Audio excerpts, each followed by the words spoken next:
Hello दोस्तों, आज हम सुनेंगे मार्गशीर्ष मास का 13वां अध्याय एकादशी व्रत में जागरण का फल। तो चलिए दोस्तों सुनते हैं। भगवान कहने लगे कि हे पुत्र सुनो, मैं तुमसे जागरण का लक्षण कहता हूँ।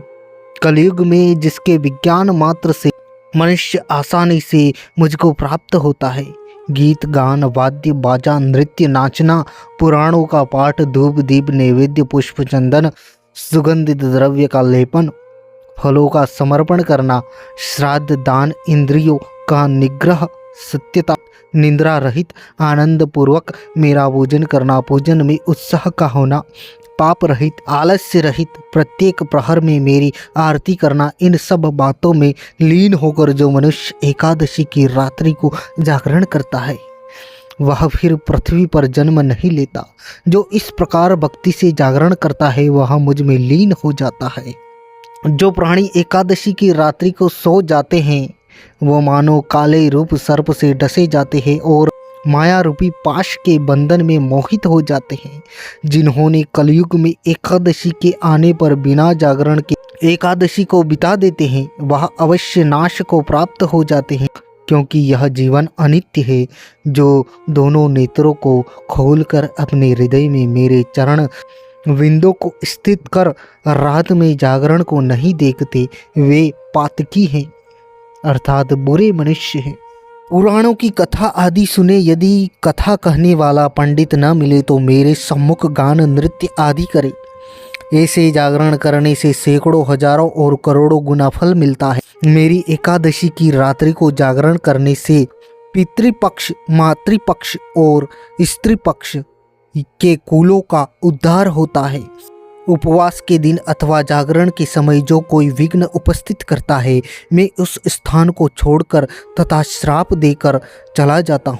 जो मनुष्य मेरी अविद्रा एकादशी के दिन जागरण करते हैं मैं प्रसन्न होकर उनके बीच में नृत्य करता हूँ।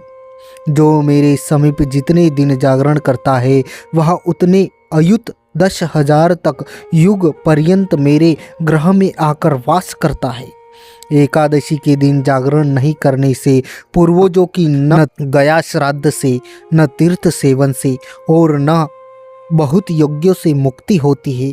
अतः सब साधनों से जागरण श्रेष्ठ है। जो एकादशी के जागरण के समय पुष्पों से मेरा पूजन करता है वह प्रत्येक पुष्प में अश्वमेध यज्ञों का फल का भागी होता है। जो मेरे एकादशी के दिन जागरण के समय दीप दान करता है वह प्रत्येक क्षण के प्रकाश से 10,000 गोदान का फल पाता है। जो मेरे जागरण के दिन हविष्यान्न का नैवेद्य अर्पण करता है वह धान को फुवाल के समान दान का पुण्य प्राप्त करता है। हे चतुर्मुखी, जो अनेक प्रकार के पकवान तथा फलों को मेरे जागरण के दिन देता है वह 100 गोदान के फल को प्राप्त होता है। जो मेरा भक्त जागरण के दिन कपूर के साथ पान मुझे अर्पण करता है वह मेरी कृपा से 7 द्वीपों का स्वामी हो जाता है। जो मेरे जागरण के दिन पुष्पों से मंडप को सजाता है वह पुष्पों से सजे हुए विमान में बैठकर मेरे ग्रह में आकर आनंद से वास करता है।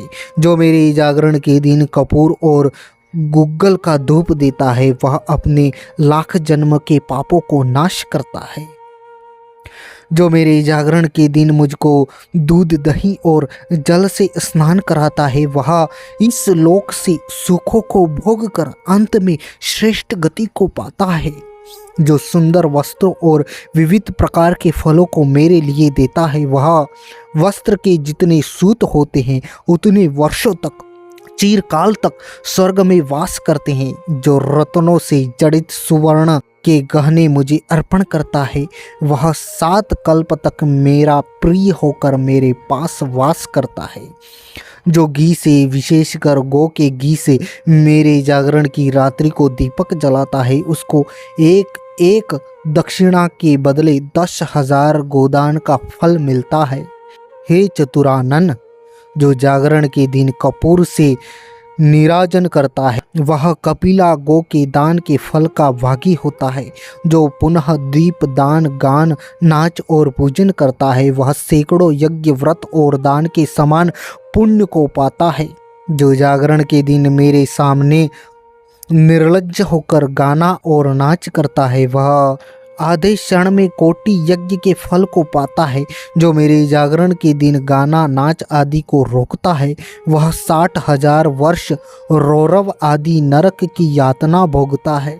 जो मेरे जागरण के दिन मेरे समीप नाच गाना करते हुए मनुष्य के पास जाता है वह धर्मराज के बंधन से मुक्त होकर मुक्ति का भागी होकर मेरे पद को प्राप्त होता है। जो मेरे जागरण के दिन नाचने वाले मनुष्य का उपहास करता है वह 14 इंद्र के राज्य तक नरक में जाकर वास करता है।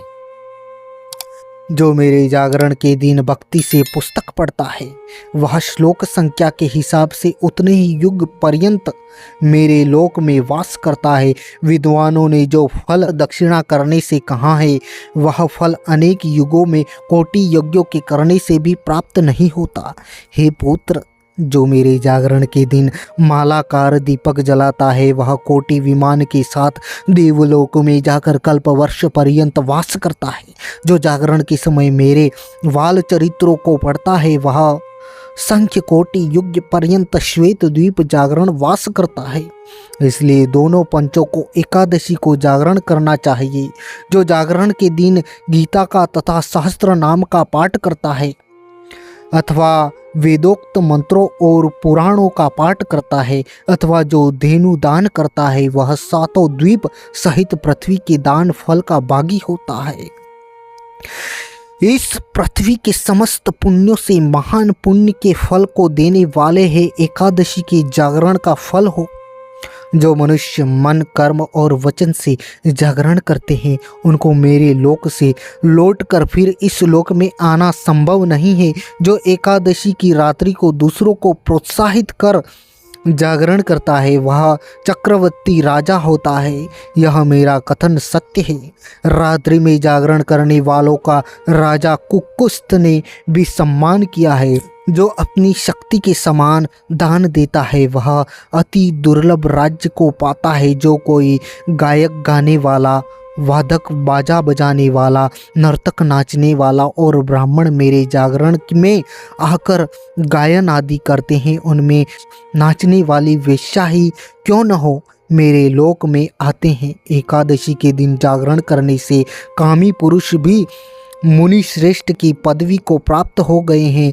मेरे एकादशी के दिन जागरण में जाति का कोई विवेक नहीं है।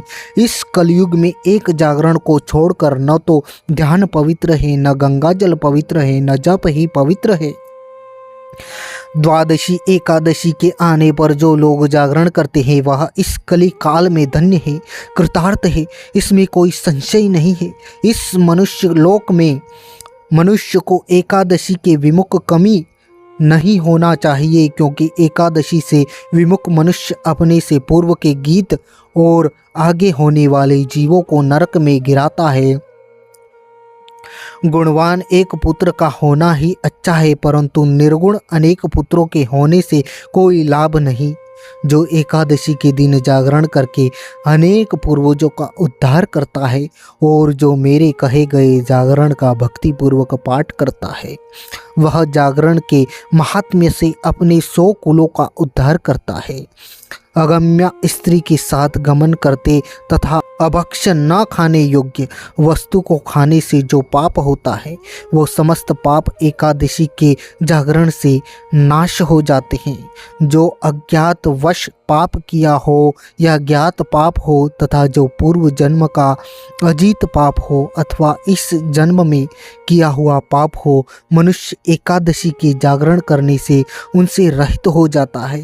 हे चतुरानन, मेरी एकादशी की रात्रि को जागरण करने से उनसे रहित हो जाता है। हे चतुरानन, मेरी एकादशी की रात्रि को जागरण करने मात्र से मनुष्य मुक्ति का भागी हो जाता है। जो फल कली में एकादशी के दिन जागरण से होता है उस फल की प्राप्ति कुरुक्षेत्र और प्रयाग में वास करने वालों को भी नहीं होती।